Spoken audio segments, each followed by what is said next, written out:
अस्सलाम वालेकुम। उम्मीद करती हूँ कि आप सब खैरियत से होंगे। आप सब से मेरी रिक्वेस्ट है कि हमारे प्रिंसेस फैमिली चैनल को सब्सक्राइब करें, लाइक करें और फॉलो करें और हमारी पूरी वीडियो देखा करें ताकि हमारा वॉच टाइम पूरा हो सके और आपको अल्हम्दुलिल्लाह हमारी वीडियो देखने से नुकसान नहीं बल्कि फ़ायदा ही हासिल होगा, क्योंकि हम आप सल्लल्लाहु अलैहि वसल्लम के फरमान और हदीस पाक और अल्लाह तबारक तआला के कुरान पाक की आयतों से वजाहतन बताते हैं। और आज का मेरा मौजू है आज़ान का लग़वी मायने। आज़ान क्यों और कब शुरू हुई? पहले मैं आपको अज़ान का लग़वी मायने बताऊंगी। आप सबसे फिर से मेरी गुजारिश है कि हमारे चैनल को सब्सक्राइब करें और हमारी पूरी वीडियो देखें ताकि आपको फ़ायदा हासिल हो। अज़ान का लग़वी मायने ऐलान करना है और इस्तिलाहन अज़ान इस मखसूस ऐलान को कहा जाता है जिससे मुसलमानों को नमाज का वक़्त हो जाने की इत्तला मिले कि अब नमाज का वक़्त हो चुका है। अज़ान क्यों और कब शुरू हुई?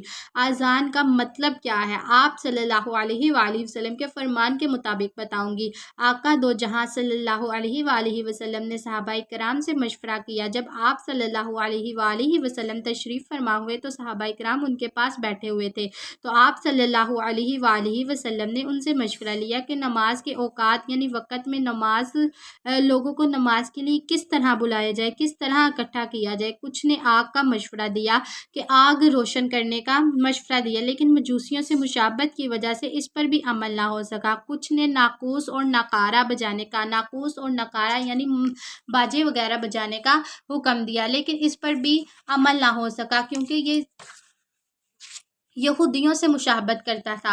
यहूदियों की मुशाहबत की वजह से इस पर भी अमल ना हो सका। मजलिस ख़त्म हो गई। सहाबाए किराम कुछ ने कुछ मशवरा दिया, कुछ ने कुछ मशवरा दिया, लेकिन अभी किसी की मशवरा कबूल ना हुआ। लेकिन रात को अमीरुल मोमिनीन सैयदना उमर फ़ारूक और हज़रत अब्दुल्ला बिन ज़ैद रज़ी अल्लाह ताला अन्हा को ख्वाब में आज़ान की तालीम हुई, तो इन्होंने सुबह हज़ूर सल्लल्लाहु अलैहि वसल्लम को सारा ख्वाब सुनाया। तो आप सल्लल्लाहु अलैहि वसल्लम ने फरमाया कि ये हक है, और हज़रत अब्दुल्ला बिन ज़ैद रज़ी अल्लाह ताला अन्हा से फरमाया कि तुम ये अज़ान के अल्फाज हज़रत बिलाल रज़ी अल्लाह ताला अन्हा को सिखाओ ताकि वो अज़ान दे, क्योंकि इनकी आवाज़ बड़ी बुलंद है।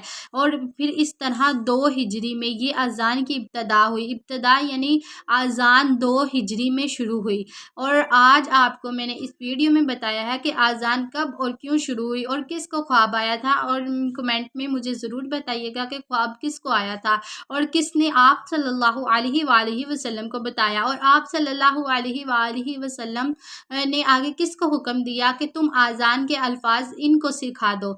आप सबसे गुजारिश है कि मुझे कमेंट में ये बात ज़रूर बताइएगा। और फिर आप लास्ट में मैं यही कहूँगी कि हमारे चैनल को प्लीज़ सब्सक्राइब करें, लाइक करें और फॉलो करें। आप सब की मेहरबानी है, और आप सब से मेरी गुजारिश है कि हमारी वीडियो को पूरा देखें ताकि हमारा वॉच टाइम पूरा हो सके। आज का मेरा मौजू यही तक था, और इंशाल्लाह कल मैं ज़रूर किसी दूसरे मौजू पर आपको आप सल्लल्लाहु अलैहि वसल्लम की हदीस मुबारक या अल्लाह तबारक ताला के कुरान की आयत मुबारक से वजाहतन बताऊंगी। आप सब मुझे कमेंट में बताएं कि आगे किस बारे में मैं वीडियो बनाऊं और किस बारे में ना बनाऊं। जज़ाकल्लाह। अल्लाह हाफ़िज़। अस्सलामु अलैकुम।